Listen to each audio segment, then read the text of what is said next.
नागपूरच्या रघुजीराजे भोसलेनं हिमाचल प्रदेशातून संत्र्याला इथे नागपुरात आणलं, त्याला आश्रय दिला आणि आपल्याकडे संत्र्याची शेती एक सुगम व्हायला लागली आणि हळूहळू क्षेत्रफळ वाढत गेलं. याचा अर्थ असा होतो की पहिला प्रश्न आहे संत्र्याच्या सुटेबिलिटीचा, म्हणजे संत्रा सुटेबल कुठं आहे. तर त्या बाबतीत जर थोडा विचार केला आपण तर संत्र्याला हा पहाडी भागातला थोडा संत्रा आहे, त्याला थोडं पहाडाचं वातावरण, आजूबाजूला जर पहाडाचं सानिध्य असलं, आता धार्मिक शेघाटचे आहे आणि शेघाटला माहीत आहे तिकडून थोडंसं पर्वतरांगांचं एक थोडंसं बॅकिंग त्यांना आहे, सातपुड्याच्या रांगा आहे. म्हणण्याचं तात्पर्य एकच की पर्वताच्या रांगा जर आजूबाजूला असतील आणि जमीन जर तपाळ असेल, तपाळ म्हणजे थंडी नाही, आपण थंडी जमीन कशाची म्हणतो, खूप खाऊन जमीन, काळी जमीन, आणि तपाळ जमीन म्हणजे उथळ जमीन आणि थोडंसं लवकर पक्वता तयार करणारी जमीन. तर अशा जमिनीतला हा संत्रा आहे. आणि धार्मिक साहेबांनी सांगितलं की पाण्याचा निचरा त्याला पाहिजे, ही तेवढीच सत्य गोष्ट आहे. म्हणजे संत्रा लागवड करताना जर विचार केला थोडा तर आपल्याकडे दोन मोठी आव्हानं आहेत. पहिलं आव्हान म्हणजे खूप काळी जमीन. काळी जमीन कुठली, जी खोलच खोल गेलेली आहे.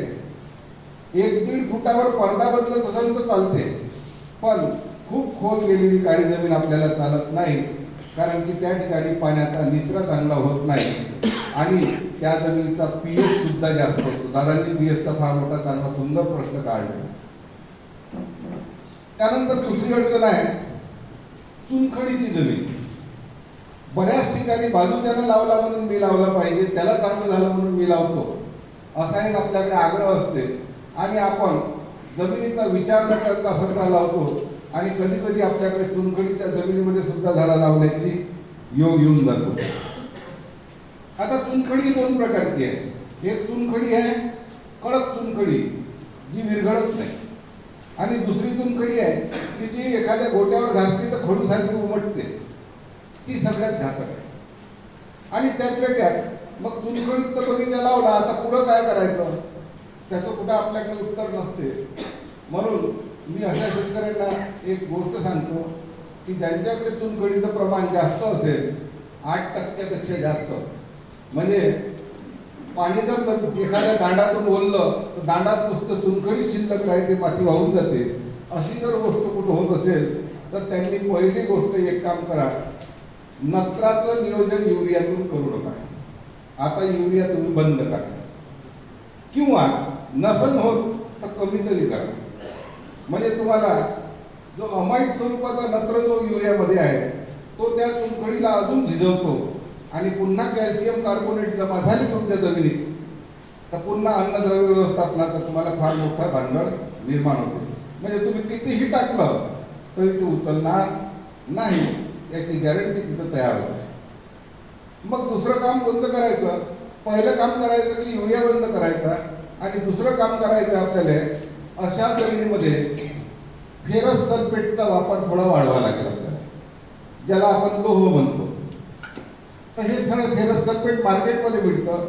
किमान वर्षातून 2 वेळा 100-100 ग्रॅम तुम्ही झाडाला एक तर पावसाळ्यात द्यायचं, किंवा मग एकदा बहार फुटल्यानंतर जेव्हा बगीचा सेट व्हायला लागतो, साधारणतः आता पुढच्या 15-20 दिवसामध्ये, या वेळेला 2 वेळेला आपण फेरस सल्फेट अशा झाडांना द्यायला काही हरकत नाही. आणि ज्यांच्याकडे काळी जमीन आहे, दादांनी सांगितले की पाण्याचा निचरा होत नाही, अशा ठिकाणी छोटे बेट केले तरी चालेल, किंवा शेतामध्ये चर केले तरी चालेल, जेणेकरून पाण्याचा निचरा चांगला होईल. शक्यतोवर आता इंडो इस्रायल तंत्रज्ञान आलेलं आहे की झाडाला बेडवर लावण्याचा एक प्रकार आलेला आहे. त्यांचं म्हणणं एकच आहे का तुम्ही झाडाला गादीवर बसवा, म्हणजे झाड काही दिवसानं तुम्हाला गादीवर बसवा. या तंत्रज्ञानाचा जर सखोल अभ्यास केला तर 2-3 गोष्टीचं प्रश्न सुटतात आपले. कुठले प्रश्न सुटतात, एक तर पाण्याचा निचरा चांगला होतो, आणि जो क्षाराचा संचय आहे, जे जमिनीमध्ये ओलीत केल्यामुळे जे क्षार जमा होतात त्या क्षाराचा संचय कमी होतो आणि आपल्या जमिनीचा पीएच मेंटेन व्हायला थोडा तिथं आश्रय लागतो, आधार लागतो. म्हणजे ह्या 2 गोष्टी आपल्याला या ठिकाणी करायच्या. त्यानंतर नर्सरीबद्दल दादा बोलले की आजकाल चांगल्या कलमा मिळत नाही, कुठेतरी फसवणूक होते. दादाला जमिनीतही सांगितले, पण आपल्या इकडे बरेचसे रोपं गलगलवरती आहेत आणि गलगलचा फार मोठा प्रॉब्लेम होऊन राहिला. आता कसे ओळखायचे हा फार मोठा भीषण प्रश्न आहे. DNA चाचणी करायची म्हटलं तर झाड लावल्यावर DNA करायला खूप वेळ होईल. म्हणून DNA चाचणी मी तर म्हणतो की स्वतःची नर्सरी स्वतः जरी तयार केली तरी आपले खात्रीचे झाडं आपल्याला मिळू शकतात. आणि झाडं रोपं तयार करणं, कलमं तयार करणं ही फार मोठी गोष्ट नाही. 4-5 कास्तकार एकत्र येऊन आपली स्वतःची नर्सरी, कारण नर्सरी क्षेत्रामध्ये अशिक्षित मजूर काम करते.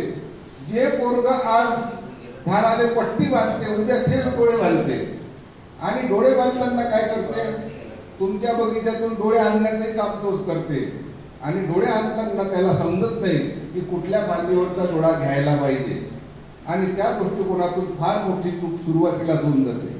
आता तुम्ही सांगा, झाडाची फांदी जर अशी असेल 90 अंशाचा कोन करून तर ती नैसर्गिक नाही.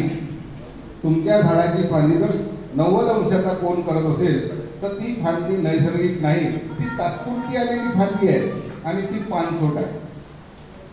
नैसर्गिक फांदी ही अशी असते, 45चा कोन करून असते. पण आपण जे पोरं शेतामध्ये डोळा घ्यायला पाठवतो, साधारणतः ते काय करते, त्यांचं काम सोपं करते. ज्या फांदीचा साल नखानं लवकर उलते तिची डोळ्याची निर्मिती लवकर करते ते आणि त्यांना ते डोळा बसवायला सोपं जाते. म्हणून अशा प्रकारे याची सुरुवात इथूनच होऊन जाते. दुसरी गोष्ट, बरेच शेतकरी डोळा उंच बांधा, म्हणजे आपल्याकडे 9 इंचाचं एक रिकमेंडेशन केलेलं आहे की साधारणतः 22.5 सेंटीमीटरवर डोळा बांधला पाहिजे. पण शेघाटला धार्मिक साहेबांना माहीत आहे की तिथं 1 फुटाच्या वर डोळा बांधायला लावतात, 12-13 इंचावर डोळा बांधायला लावतात. आता हा आग्रह कशासाठी करतात हो कास्तकार? ह्या आग्रह याच्यासाठी करतात की गड्ड्यात झाड अंदर दाबला आलं पाहिजे. जेवढं अंदर दाबू तेवढं झाड चांगलं राहील असा गैरसमज लोकांमध्ये आहे. उलट त्याच्यामध्ये एक काम होते, तुम्ही झाडाचे फक्त मुळं जमिनीत टाका, खोड टाकू नका. खोड जर गड्ड्यात टाकलं तर ते खोड पुढच्या 3 महिन्यामध्ये सडते आणि 4थ्या महिन्यामध्ये ते झाड तिथं खंडणी होते. म्हणजे तुम्ही जर 500 झाडं लावले तर 50 झाडं तुमचे मरते ऑक्टोबर महिन्यामध्ये. आणि तुम्ही जर झाड उठवून पाहिलं तर काय दिसते, खाली मुळं दिसते, मधात गॅप दिसते आणि वरतं 2 मुळं दिसते. याचा अर्थ असा की तुम्ही लावलेली झाडं ही प्रमाणापेक्षा खाली लावलेली आहे. आणि बरेच लोक इथे गैरसमज आहे त्यात अजून दुसरा, मोसंबीच्या बाबतीत तर जास्तच आहे. मोसंबीच्या बाबतीत लोक अजून खोल झाडं लावतात, कारण की मोसंबी कधी कधी शेतामध्ये गंडलते, पडते. मोसंबीमध्ये हाच प्रॉब्लेम जास्त आहे. आता गैरसमज कुठून आला इथं? याच्यामध्ये गैरसमज असा आहे की झाड जर खूप खोल दाबलं तर ते गंडलत नाही किंवा बेडवर लावलं तर लवकर गंडलते असा गैरसमज आहे. पण शेतकऱ्याला एक माहिती थोडी द्यावीशी वाटते की झाडाला उभं करण्यासाठी फक्त त्याचं सोटमूळ काम करते, बाकीचे मुळं त्याला आधार देत नाही, ते फक्त अन्न घेण्याचं काम करते. आणि आपल्या इकडे एक गोष्ट आहे, कलम तयार करताना जो खुंट असते त्या खुंटाचं वारंवार सोटमूळ कापले जाते. तुम्ही जमिनीचं रोप तयार करता, इकडे दुसऱ्या प्लॉटमध्ये लावता, तेव्हा एकदा कुराडलं त्याचे सोटमूळ कापतो, हे सरळ आहे. त्यानंतर तुम्ही कलम काढता, त्या काढणाऱ्याला तुम्ही 1.5 रुपये झाड देता, तो एकदम झाडाच्या बुडात मारते सब्बल आणि तिथं दुसऱ्यांदा त्याचं सोटमूळ कापते. आणि काही कास्तकार एवढे हुशार आहे का वावरात ते पूर्ण कलमाईचे गठ्ठे देऊन तिथंही एक जण बसवते सोटमूळ कापायला. एकाच वनस्पतीचं 3 वेळा जर सोटमूळ कापत असाल तर त्याची सोटमूळ निर्माण करण्याची शक्ती कशी राहील किंवा सोटमूळ तयार होईल का? मी तुम्हाला गॅरंटीने सांगतो, जेव्हा तुमचं मोसंबीचं झाड गंडलते, एकच काम करा, एखादा सब्बल न्या आणि बुडाची माती थोडीशी काढून टाका, हात घाला, मधातलं जे सोटमूळ आहे ते गायब राहते, आजूबाजूला 3 मुळ्या राहते आणि ते झाड इकडून तिकडे तिकडून इकडे पडायला सुरुवात होते.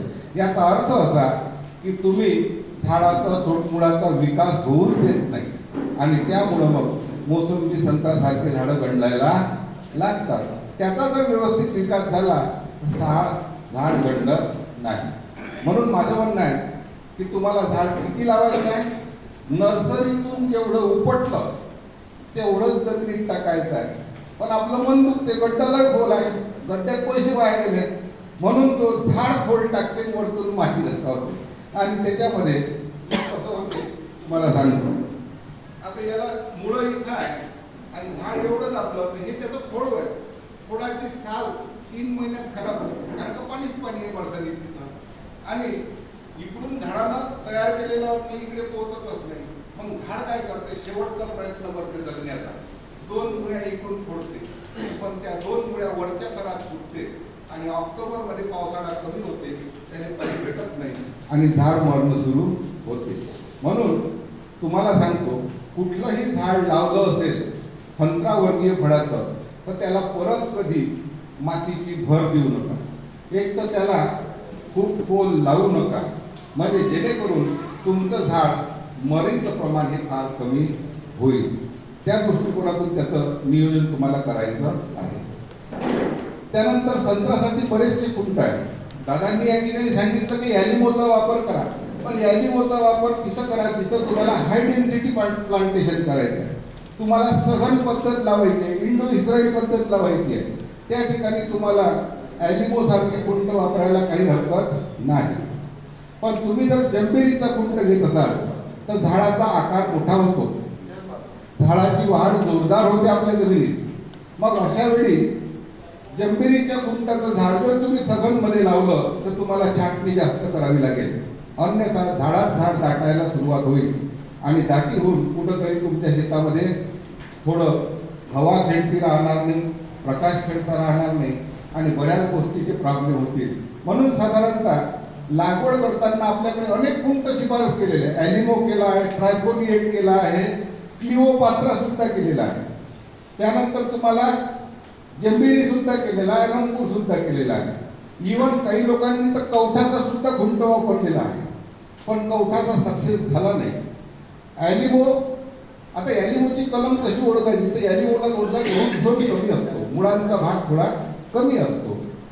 रंगपूर खूप चांगला खुंट आहे. मी तर म्हणतो मोसंबी करत असाल तर रंगपूरवरचीच करा, म्हणजे तुमचं मरचं प्रमाण कमी होऊन जाईल.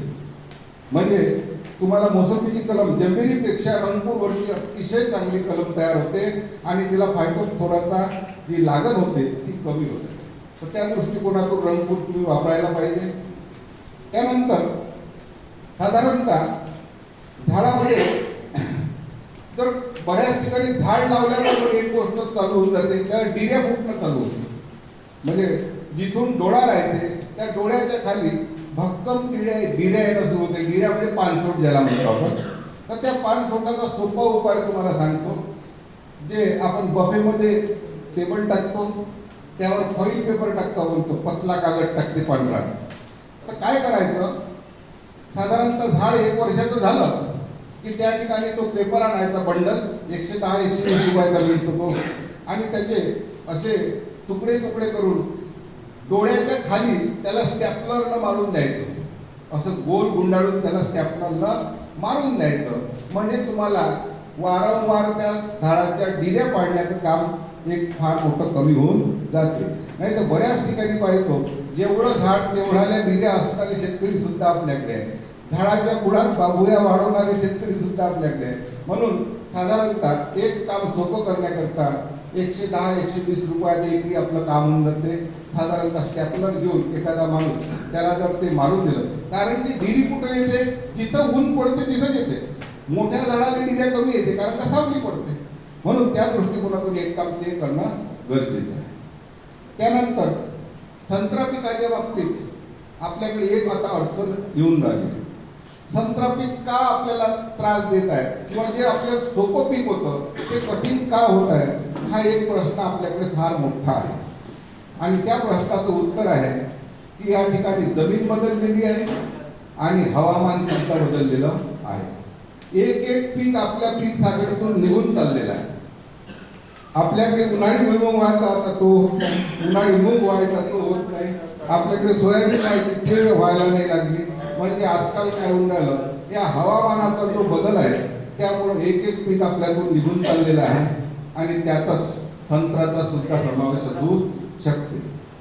मग त्या बाबतीत विचार करताना कुठल्या अडचणी आपल्याकडे अडचणी आहे की आपल्या जमिनीचा पीएच वाढतो सगळ्यात महत्वाची गोष्ट. आणि संत्र्याला 5.5 ते 6.5 पीएच चांगला मानतो, 5.5 ते 6.5 पीएच चांगला मानतो.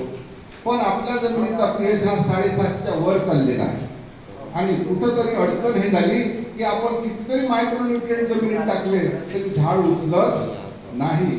म्हणून तो पीएच कमी करणं हे आपलं प्रथम कर्तव्य आहे. आता तो पीएच कशी कमी करायचा पाहू आपण. त्यानंतर दुसरी गोष्ट, आपल्याकडे एक तर खूप थंडी पडते आणि उन्हाळ्यामध्ये खूप टेम्परेचर वाढते.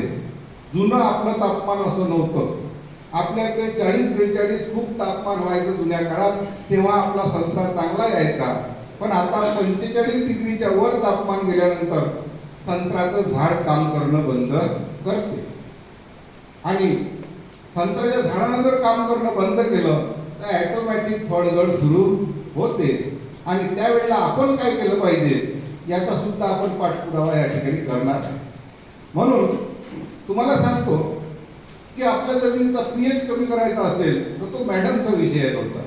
पीएच जर कमी करायचा असेल तर आपल्याकडे सेंद्रिय खतं टाकणं अतिशय महत्वाचे आहे. किती काही टाका, 1 गमिले टाका, 1.5 गमिले टाका, ज्याची ऐपत असेल त्याने 4-5 गमिले टाका. जुना काळ असा होता की आपण 2 झाडालेच 1 पट्टी खत टाकून देऊ किंवा 4-4 पाट्या खत टाकून देऊ.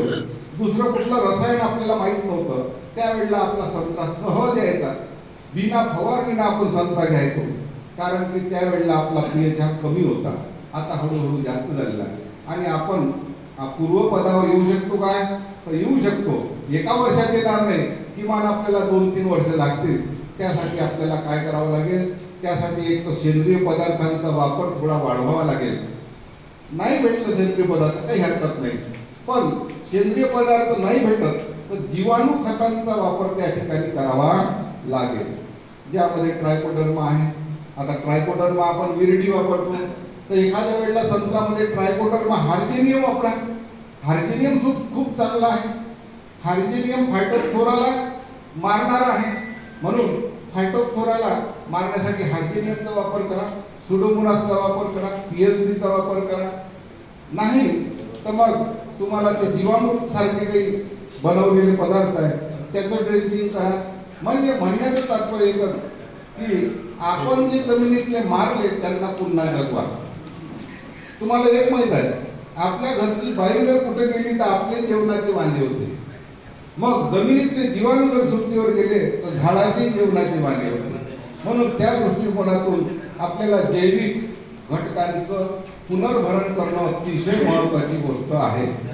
आणि त्याशिवाय आपला पीएच कमी होणार नाही. आता तुम्ही म्हणाल की जैविक घटकामुळे पीएच कमी कसा होतो, याचं कारण आहे. कारण की हे जे बॅक्टेरिया आहे, हे जे फंगस आहे, हे काय करतात, स्वतःच्या शरीरातून कार्बोनिक ऍसिड तयार करून जमिनीत टाकतात. आणि असंख्य जीवाणू आहे. चिमटभर माती घेतली तर लाखो जीवाणू आहे. आणि हे लाखो जीवाणू फुकट काम करतात. आणि त्या दृष्टिकोनातून जर आपण जीवाणूंची संख्या वाढवली तर ॲटोमॅटिक तिथं ऍसिडची निर्मिती होऊन आपला पीएच हळूहळू कमी व्हायला लागतो. म्हणून असं जर नियोजन केलं आपण, किंवा काही जे मार्केटमध्ये जे काही खत आहे, आता फॉस्फरस द्यायचा असेल तर फॉस्फरिक ऍसिड सारखं वापरू शकतो आपण, त्याचाही पीएच कमी आहे. म्हणजे आपण काय केलं आतापर्यंत, जास्त पीएचची खतं जर शेतात टाकली आणि आपल्या शेताचा पीएच थोडा वाढलेला आहे. म्हणून आपल्याला जैविक, सेंद्रिय आणि रासायनिक, रसायनाला सोडूनही चालणार नाही, कारण की आपल्या जमिनीला त्याची सवय पडलेली आहे. म्हणून त्या दृष्टिकोनातून आपल्याला तीनही गोष्टीचं एक मिश्रण म्हणून शेती करणे गरजेचं आहे. आता ही जैविक घटक साधारणतः टाकताना आपल्या शेतात ओलावा असणं अतिशय गरजेचं आहे. मॅडम त्याबद्दल बोलतीलच, मी त्याच्यावर काही आता जास्त बोलत नाही. कसं टाकायचं त्यांच्याकडे अनेक उपाय असतील, तर त्या दृष्टिकोनातून ते शेती आपण नियोजन करायला पाहिजे. त्यानंतर दादांनी एक ऑर्गॅनिक कार्बनचा विषय काढला होता. ठीक आहे, ऑर्गॅनिक कार्बन कमीच झालेला. ऑर्गॅनिक कार्बन कमी झाला हे तुम्ही मान्य करता, आम्ही मान्य करतो, शास्त्रज्ञही मान्य करतो. पण एक आज नशीब चांगलं आहे आपलं की जमिनीतला ऑर्गॅनिक कार्बन जरी कमी झाला पण हवेतला कार्बन वाढलेला आहे. म्हणजे फोटोसिंथेसिस चांगलं होऊन राहिलं. म्हणजे 300 ppm जो कार्बन होता आता 400-450 वर गेला वातावरणातला. त्याचा हातभार थोडासा लागून राहिला म्हणून काहीतरी आपल्याला पिकून राहिलं. जमिनीतल्या कार्बनच्या भरोश्यावर जर बसलो असतो तर आपल्याला पीक अजून झालेलं नसतं. त्याचं एक सोपं उदाहरण सांगतो तुम्हाला. तुमच्या खेड्यातल्या घरी एखादा आंब्याचं झाड लावा आणि एक शहरात आंब्याचं झाड लावा. तुम्हाला शहरातला आंब्याचं झाड भरतावर दिसेल. तो काहीच करत नाही शहरातला माणूस, पण त्याच्या आंब्याला आंबेही चांगले लागते, झाडही चांगलं असते, पानही चांगलं आहे, सगळंच चांगलं आहे. याचा अर्थ असा आहे की शहरातला कार्बन जास्त असल्यामुळे तो स्वतःचं अन्न निर्माण करतो आणि त्याचं व्यवस्थापन चांगलं करतो. त्या तुलनेत आपल्या ग्रामीण भागामध्ये आंब्याची झाडं का कमी दिसतात? कारण की ते डेव्हलपमेंटच फार स्लो असते त्याची.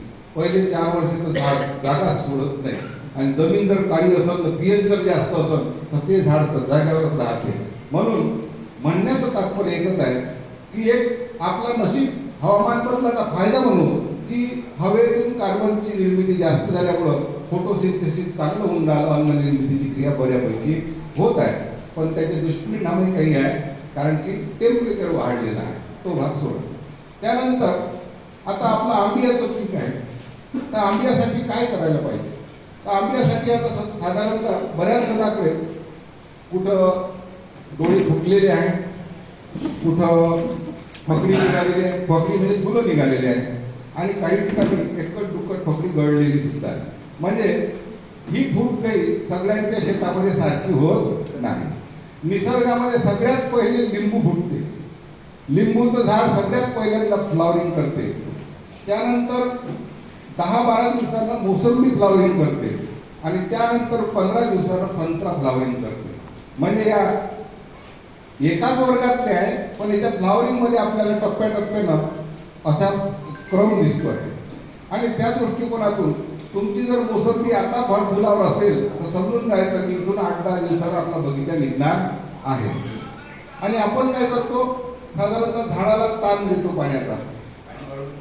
ताण देताना एक गोष्ट लक्षात घ्या की झाड जेव्हा ताणात जाते साधारणतः त्यावेळेला आपण त्याचं पाणी बंद करतो. आणि यावर्षी आपलं नशीब चांगलं की सतत थंडी आपल्याला मिळाली. आणि झाडं आंबिया फुटण्यासाठी सगळ्यात महत्त्वाचा घटक म्हणजे थंडीच आहे. हा थंडीमुळं काय होते, नैसर्गिक झाडं सुप्त अवस्थेत जातात, ताणात जातात आणि नंतर टेम्परेचर वाढलं की ॲटोमॅटिक ते ताणातून बाहेर निघून आपली फुलं धरण्याची प्रक्रिया सुरू करतात. पण काही लोक काय करतात याच्यामध्ये ताण देतात झाडाला आणि एक पाणी दिलं की त्याच्यावर झिंकचा स्प्रे काढतात. झिंक आणि बोरान. कारण की कोणीतरी सांगते की फुलं येण्याकरता झिंक आणि बोरान अतिशय आवश्यक आहे आवश्यक, मान्य आहे, मलाही मान्य आहे. पण माझं एक म्हणणं आहे की पहिल्या पाण्यावर एकदम झिंक बोरान मारू नका. कारण झाड काय होतं, मागच्या 2 महिने झोपलेलं होतं. आपण फक्त त्याला उठवायसाठी प्रयत्न करून राहिलो. पहिलं पाणी म्हणजे प्रयत्न आणि पहिलं पाणी आपल्याला हलकं द्यायचं आहे. एखादा माणूस जर गाढ झोपीत असेल तर त्याला आपण पाण्याचा शिडकावा देतो उठवायसाठी फक्त. तसं आपल्याला बगीच्याला फक्त शिडकावा द्यायचा आहे, कमी पाणी द्यायचं आहे. एक दांड द्या, नाही तर तुमचं ड्रीप असेल तर 1-1, 1.5 तास पाणी सुरू करा. म्हणजे तुम्हाला पहिलं पाणी कमी द्यायचं आहे. दुसरं पाणी 8-10 दिवसांना दुसरं पाणी द्या. त्यामध्ये थोडं पाणी वाढवलं तर चालेल आणि तिसऱ्या पाण्यापासून तुम्ही रेग्युलर पाणी द्यायला सुरुवात करा.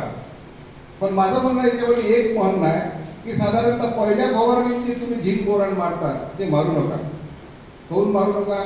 कारण की एक तर झिंक कसं आहे, थंड स्वरूपाचा घटक आहे. म्हणजे तुमचं झाड पहिलेच 2 महिने झोपलेलं होते, थंडीमुळे झोपलं ते आणि तुम्ही पुन्हा झिंक मारता म्हणजे ते झाड अजून पुढे 8 दिवस झोपून राहते, त्याला डोळे फुटत नाही. म्हणून माझं म्हणणं आहे की झाडाला 3 पाणी झाल्याशिवाय झिंक आणि बोरानची फवारणी करू नका. कारण झाडाला पहिले ऍक्टिव्ह होऊ द्या. त्याचे गुंडाळलेले पानासारखे होऊ द्या, त्याच्या डोळ्यामध्ये पाणी खेळू द्या, त्याच्यात रस खेळू द्या. आणि झाड एकदा ऍक्टिव्ह झालं की तुम्ही मारलेल्या फवारण्यांचा झिंक आणि बोरॉन स्वतःकडे ऍब्सॉर्ब करून घेण्याची क्षमता त्याची वाढते. एकदा झाड जागं झालं की मग ते कुठलीही गोष्ट खायला प्यायला तयार होऊन जाते. त्या दृष्टिकोनातून ती एक फवारणी तिसऱ्या पाण्यावरती तुम्ही करा. आता त्याच्यामध्ये बेसल डोस तुम्ही बेसल डोस कुठला केला असेल, साधारणतः बरेच लोक नत्रस पुरत पालाश म्हणजे साधारणतः 1 ते 1.25 किलो कुठलं तरी खत टाकतात झाडाला. काही हरकत नाही, टाका. तर माझं म्हणणं आहे, तुम्ही 1 किलो खत टाकताना 1 किलोपेक्षा खाली या थोडंसं. तुम्ही 500 ते 700 ग्रॅम खत टाका, कोणतंही टाका. तुम्ही 9-24-24 टाका, 12-32 16 टाका, 10-26-26 टाका, कुठलंही टाका, पण त्याची मात्रा थोडी कमी करा. तुम्ही 1.25 किलो टाकत असाल तर 1 किलो टाका, 1 किलो टाकत असाल तर अर्धा किलो टाका आणि त्याच्यासोबत एखादं सेंद्रिय खताचा जोड लावा. आता मार्केटमध्ये सेंद्रिय खत सुद्धा मिळायला लागलेले आहे. अर्धा किलो सेंद्रिय खत आणि 1 किलो रासायनिक खत अशा प्रकारचं नियोजन तुम्ही करा.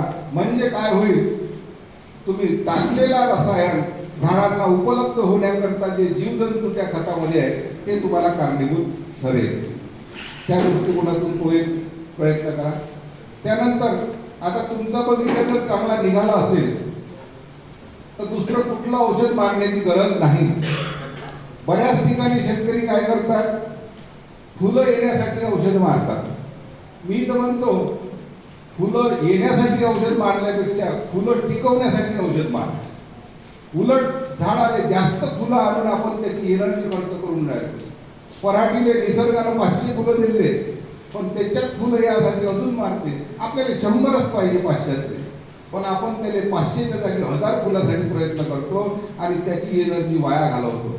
म्हणून माझं म्हणणं आहे, स्टिम्युलंट कोण मारायचं? स्टिम्युलंट त्यालाच मारायचं ज्याची फूट पतली पतली निघून राहिली, टप्प्याटप्प्यात निघून राहिली. अशा लोकांनी स्टिम्युलंट मारायला काही हरकत नाही, पण ज्याच्या बगीच्यामध्ये फूट चांगली निघून राहिली अशांनी स्टिम्युलंटचा वापर करण्याची गरज नाही.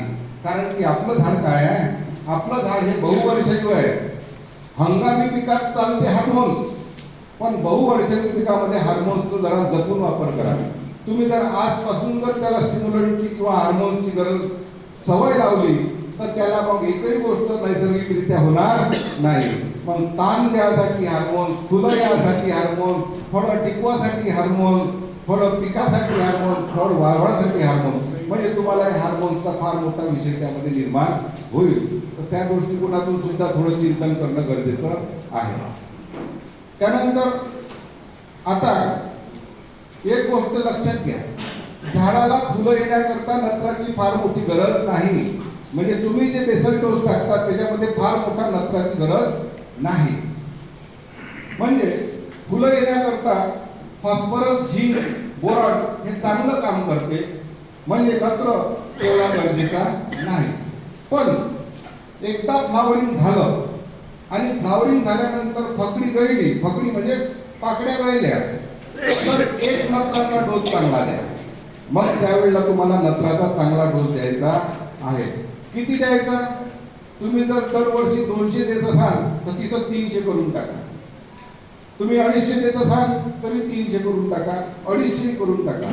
म्हणजे तुम्हाला आता एक नत्राचा डोस चांगला द्यायचा आहे. म्हणजे कधी द्यायचा आहे? दाणे जेव्हा मुगासारखे होते, मुगासारखे दाण्याचं सेटिंग झालं की तिथून तुमची फळगळ सुरू होऊन जाते. तर त्या दृष्टिकोनातून आपल्याला एक काम करायचं आहे की त्यावेळेला नत्राचा डोस चांगला द्यायचा आहे. पुन्हा एक गोष्ट लक्षात ठेवा, चुनखडी असेल ते अमोनियम सल्फेट वापरा.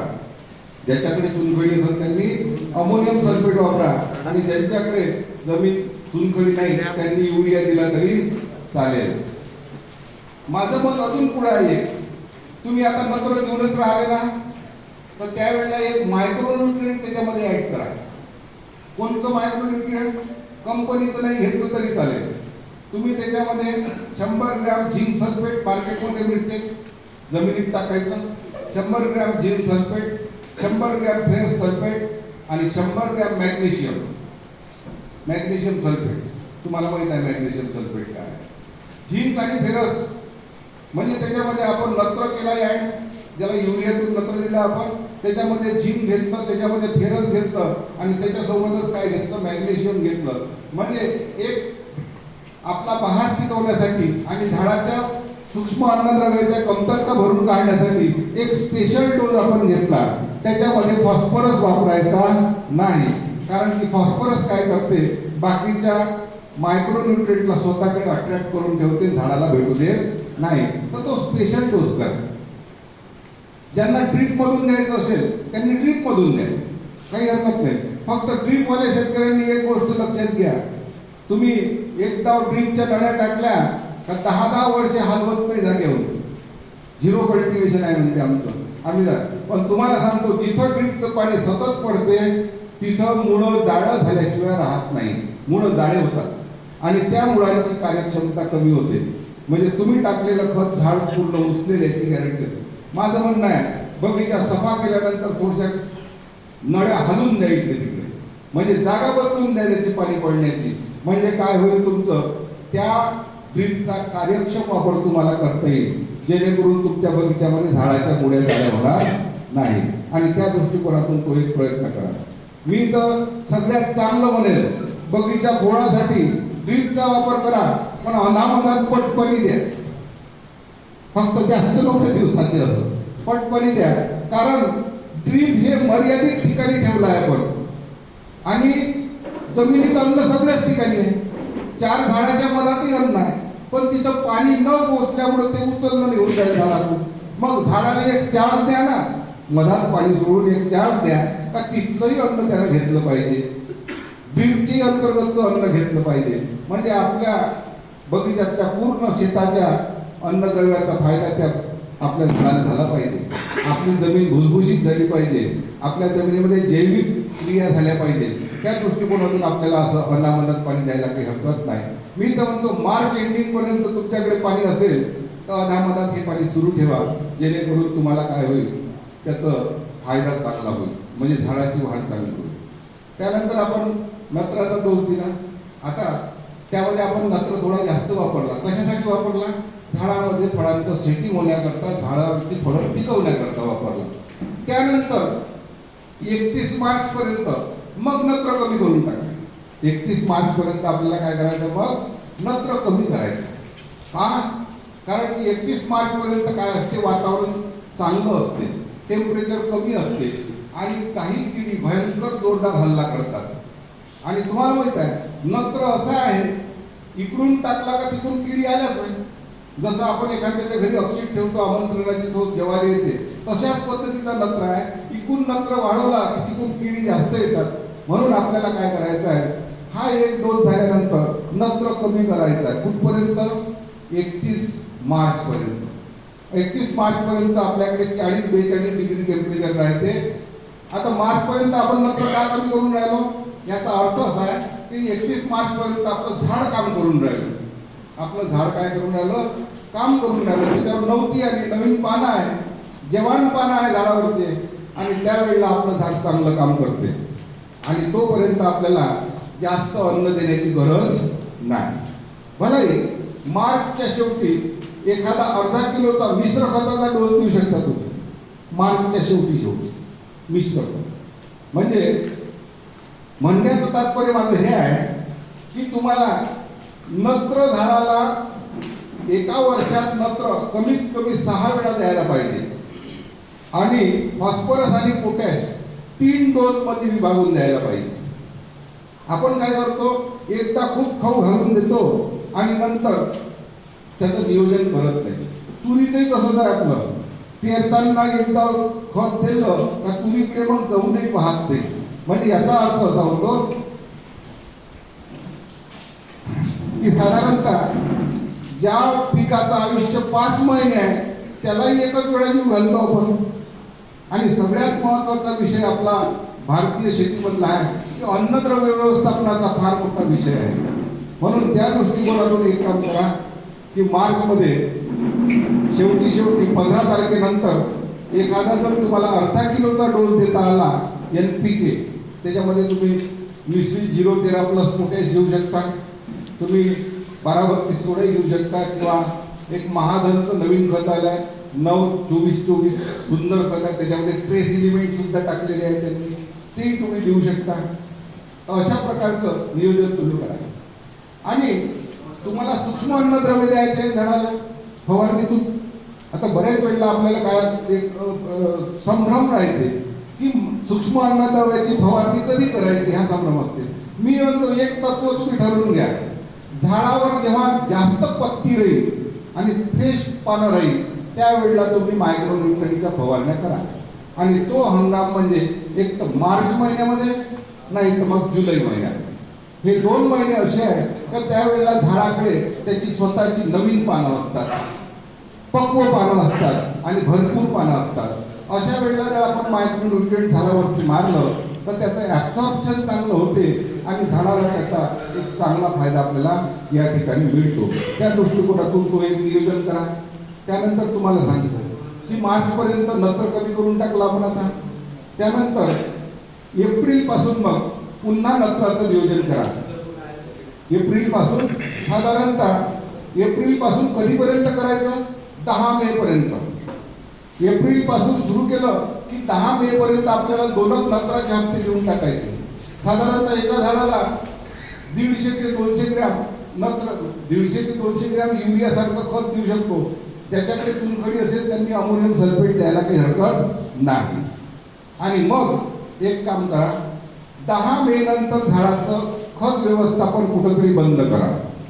10 मे नंतर मग कुठलीच प्रकारची खतं देऊ नका.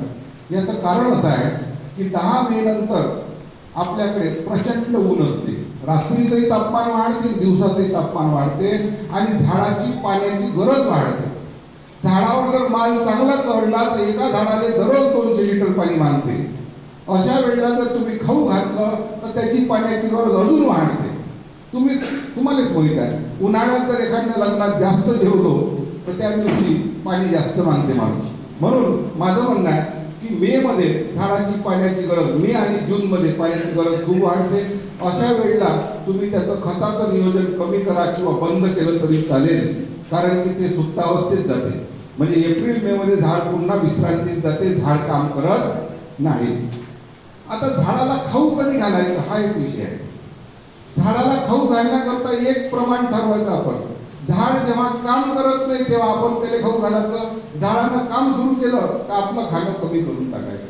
म्हणजे झाड स्वतः अन्न तयार करते, त्यावेळेला आपल्याला फार मोठं अन्न देण्याची गरज नाही, त्यावेळेला त्याच्यावर जास्त ताण येत नाही. म्हणण्याचं तात्पर्य एकच आहे की कुठल्याही पिकामध्ये ताण जर बाजूला केला तर झाड प्रसन्न राहते, उत्पन्न जास्त देते. आता हा ताण प्रत्येक गोष्टीत येतो. कधी हा उष्णतेचा ताण असतो, कधी तापमानाचा ताण असतो, कधी हा अन्नद्रव्याचा ताण असतो, कधी हा रोगाचा ताण असतो. एकदा त्याचं ताण व्यवस्थापन जर बाजूला केलं तर तुम्हाला ते पीक काय करते, चांगल्या प्रकारचं वाढ करते, चांगल्या प्रकारचं उत्पादन द्यायला तयार राहते. म्हणून त्याची सायकॉलॉजी समजून आपण वागलो तर आपल्याला त्याच्यामध्ये फायदा होऊ शकतो. त्यानंतर आता तुमचं फवारणीचं मॅडम सांगणारच आहे, मी फवारणीचं काही जास्त सांगत नाही. फक्त एक काम करता, मार्च आणि एप्रिलच्या मधात एक संत्रा पिकाच्या फळावर काळा डाग पडतो आणि फळगळ होते, त्याला फ्रुटलेट ड्रॉप म्हणतो आपण. आता बरेच जण काय करतात, मी हे बुरशीनाशक मारलं, ते बुरशीनाशक मारलं, रोग गेलाच नाही. म्हणून त्याच्यासाठी तो रोग बुरशीचा नाही, तो बॅक्टेरियाचा रोग आहे. म्हणून त्याच्यासाठी तुम्हाला एखादं व्हॅलिडामायसिन सारखं किंवा कासुगामायसिन असेल असं एक 500 मिली एका ड्रमला तुम्हाला त्याची फवारणी करायला हरकत नाही. किंवा तुम्हाला जर ते मारायचं नसेल, व्हॅलिडामायसिन कासुगामायसिन मारायचं नसेल तर कॉपर हायड्रॉक्साईड नावाचं औषध येते, कॉपर हायड्रॉक्साईड, त्याची फवारणी केली तरी तो बॅक्टेरिया तुम्हाला कंट्रोल करता येईल. तुम्ही किती काही बुरशीनाशक मारले तर तो कंट्रोल होत नाही. तर त्या दृष्टिकोनातून तुम्हाला ते एक काम करायचं आहे. त्यानंतर 10 मेला आपण खत व्यवस्थापन बंद केलं, पाणी हळूहळू कमी कमी द्या. तुम्हाला वाटेल मे महिन्यात जास्त पाणी दिल्याने बगीचा तिकडे चांगला टिकते, पण मे मध्ये जर जास्त पाणी दिलं ना तुम्ही तर तिकडे जुलैमध्ये खूप फळगळ होते, कारण की त्याला पाण्यामुळं फंगस खूप वाढतो आणि तो फंगस वाढलेला फंगस मग तिकडे जुलैमध्ये खूप त्रास देतो तुम्हाला. म्हणून त्या दृष्टिकोनातून पाणी द्या, पण मापात पाणी द्या. आपल्या बगीच्यामध्ये वापसा कंडिशन राहिली पाहिजे असं पाणी द्या. त्यानंतर एक अजून चूक करतो आपण. कोणची चूक करतो? पावसाळ्याचे पाणी सुरू झाले का आपलं पाणी देण्याचं सगळं बंद करून टाकतो आपण. म्हणजे आपण आता पावसाळा सुरू झाला रे बाबा, आपण आपलं पाणी देण्याचं मोटर फोटर बंद करून वायर धुवून देतो. पण माझं एक सांगणं आहे तुम्हाला, आपल्या संत्रामध्ये सगळ्यात जास्त पावसाळ्याच्या सुरुवातीला फडकी होते. फळ तळत नाही. आणि या फडकीचं कारण शास्त्रज्ञ काय सांगते, फडकी होत असेल तर कॅल्शियम न बोरान मारा. पण आजपर्यंत तुम्ही सांगा कॅल्शियम न बोरान कोणाची फडकी थांबली आहे काय? नाही थांबली. 10% फायदा होतो, जास्त फायदा होत नाही. त्याचा उपाय मी सांगतो तुम्हाला, 70% तुम्हाला फायदा होईल. तुम्ही एक काम करा, आपल्या इकडचा पावसाळा कसा आहे, पावसाळ्यात पहिले 2 पाणी चांगले येते, पुढं 8 म्हणजे 10 ते 15 दिवसाची गॅप देते. हे दरवर्षीच गणित आहे. 15 तारखेला 1-2 पाणी चांगले येते आणि नंतर मधात गॅप देते. मान्सून वापस गेल्यासारखं होते आणि तिकडे गॅप जाते. तुम्हाला एक काम करायचं आहे, 2 पाणी आले याचा अर्थ काय, 2 पाणी आले म्हणजे आता झाड जागृत झालेलं आहे आपलं. कारण का मे मध्ये टेम्परेचरनं झोपलं होते. आता जसं पाणी आलं तसं झाड जागं होते आणि त्याची खाण्यापिण्याची गरज वाढते एकदा जागं झालं की. आणि त्यावेळेला काय होते, 2 पाणी येते आणि पाणी बंद होते. मग ते पाणी जर बंद झालं तर पुन्हा त्याला पाण्याचा ताण जाते आणि सगळ्यात जास्त फडकी तुमच्या बगीच्यात येते. ते फडकी कोयापर्यंत चालते.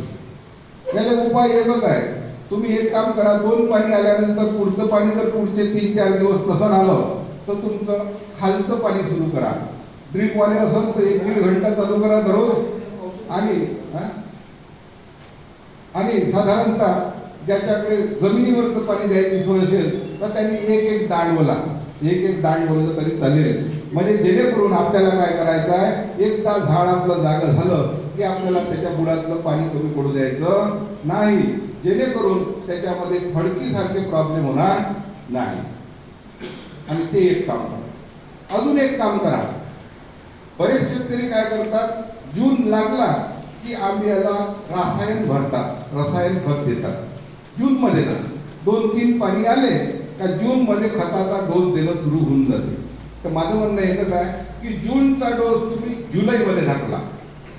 जूनमध्ये साधारणतः त्याला खताचं नियोजन करू नका.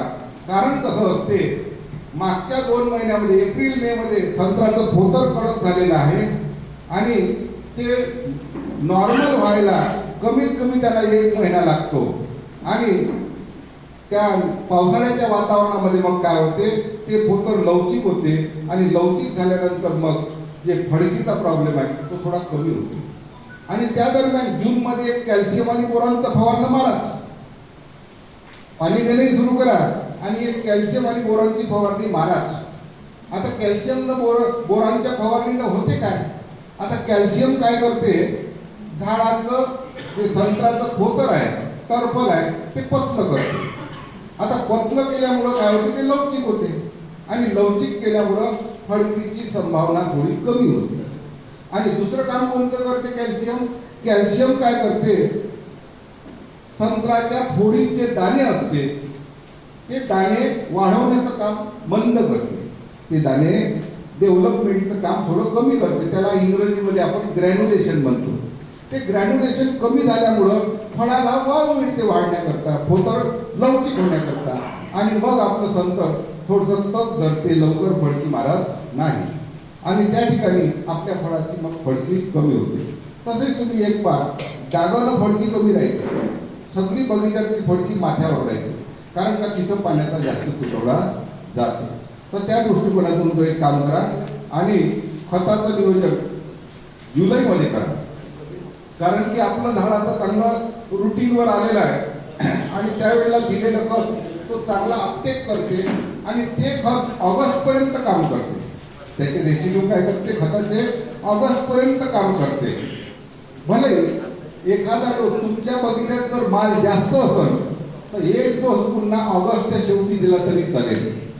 ऑगस्टच्या शेवटी साधारणतः 300-400 ग्रॅम एखादं मिश्र खत किंवा संयुक्त मिश्र खत द्यायला तुम्हाला काही हरकत नाही. म्हणजे कमीत कमी आपण हे मिश्र खताचे 3 ते 4 डोस आपण घ्यायला पाहिजे. सोबतच शेणखत, जैविक खत हा तर भाग आहेच, त्याबद्दल मॅडम जास्त बोलतील माझ्यापेक्षा, तो एक भाग त्या ठिकाणी करा. त्यानंतर डॉक्टर अमीन साहेब कुलगुरू होते विद्यापीठाचे, त्यांनी तर एक अशी सूचना केली होती की ऑगस्टमध्ये डिओक्सिन मारा.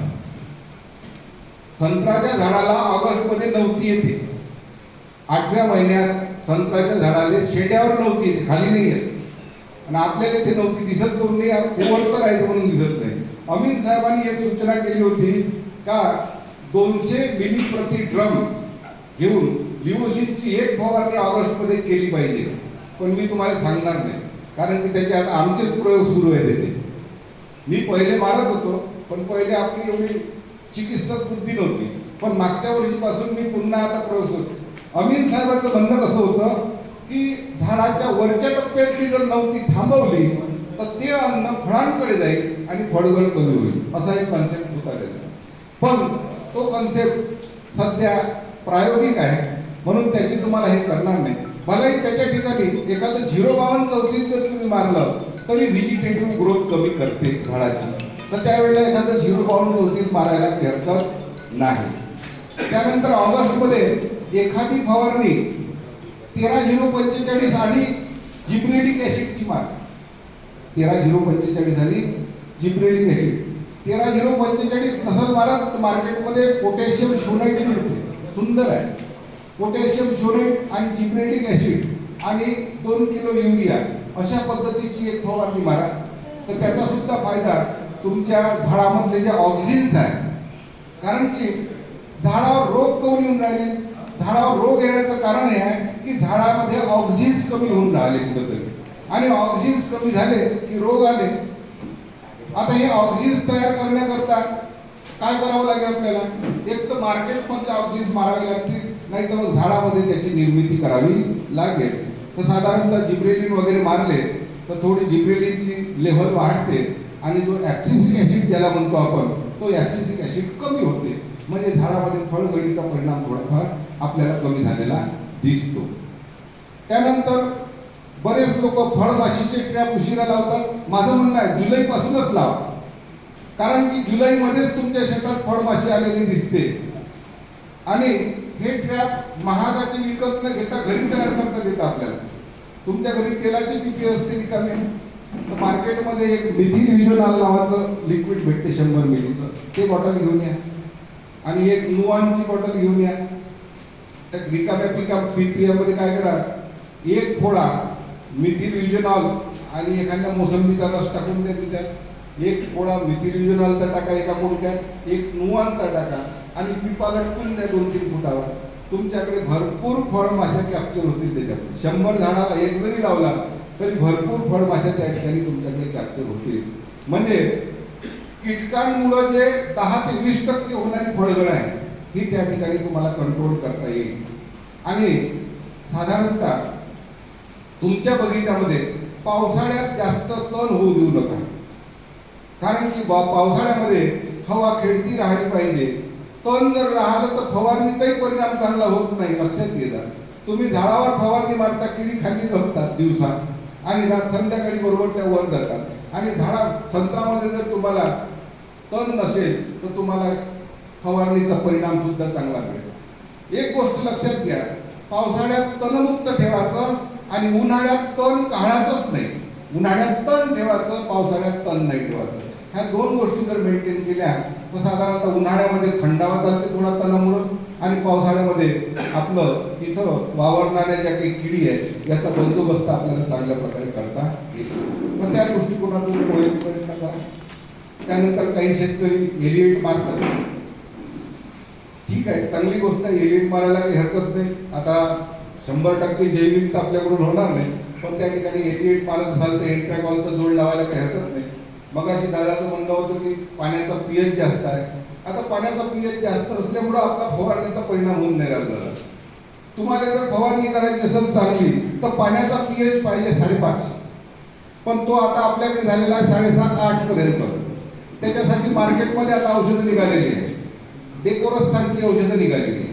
म्हणजे एका ड्रमला 100 मिली डेकोरस टाकलं की त्याचा पीएच येते 5.5, आणि तुम्ही जे फवारणी कराल मग औषध फुटत नाही आणि त्याचे मायक्रो लेवल नॅनो लेवलचे मॉलिक्यूल तयार होऊन ते झाडामध्ये जास्त ऍक्टिव्ह होतात. अशा प्रकारे नसल ते तर आपलं लिंबूही चालेल, आपण खातो ते 2 लिंबू एका ड्रमला टाकले तरी चालेल.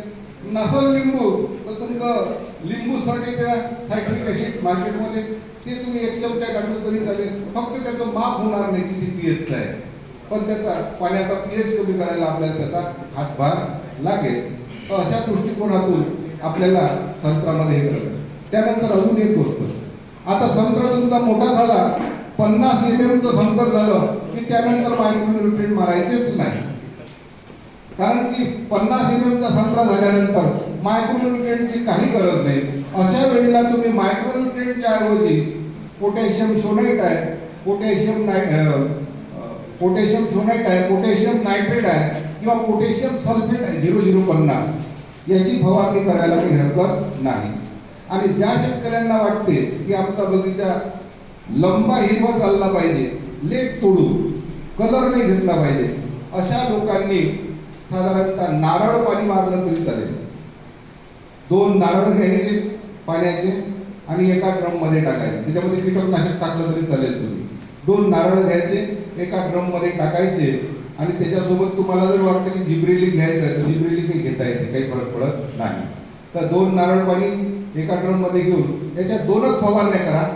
तुम्हाला त्याचा फळांचा रंग उशिरा डेव्हलप झालेला दिसेल, खूप दिवस तुमचा हिरवा संतर दिसेल आणि क्वालिटी चांगली आलेली दिसेल.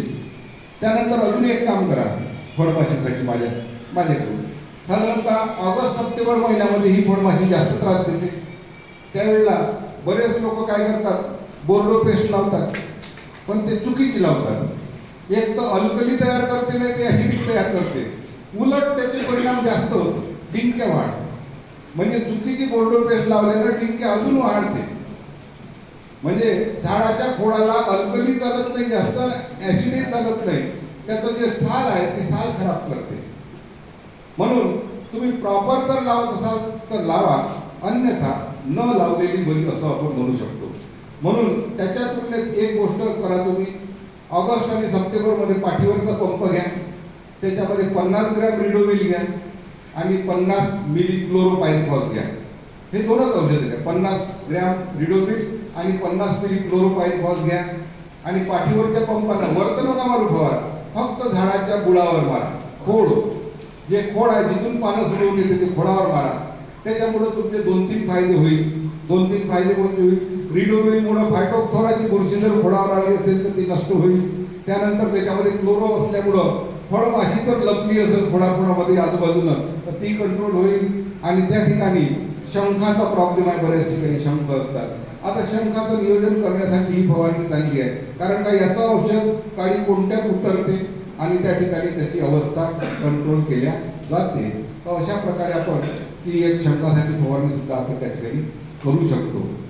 आता संत्रा हा फार मोठा विषय आहे आणि बोलणारे अजूनही आहे. मी या ठिकाणी म्हणजे संत्रा हे एवढं मोठं पीक आहे की पूर्ण दिवसभराची कार्यशाळा चालते, तेवढ्यात होत नाही. आणि तुम्हाला एक गोष्ट सांगतो, संत्रा हे 9 महिन्याचं पीक आहे. फुल लागल्यापासून तर फळ पक्व होण्याचा कालावधी, तुम्ही तोडता कधी हा भाग वेगळा, पण 9 महिन्याचं पीक आहे. त्याच्यातले पहिले 6 महिने तुम्हाला फळ वाढीसाठी आहे, नंतरचे 3 महिने फक्त त्याला कलर येणे, चव येणे हा भाग असतो. म्हणून पहिल्या 6 महिन्यामध्ये तुमचं फळ जेवढं वाढवता येईल तेवढं तुम्ही वाढून घ्यायचं, नंतर त्याला वाढीला स्कोप नाही. हा विषय जर लक्षात घेतला तर या ठिकाणी तुम्ही ऐकून घेतलं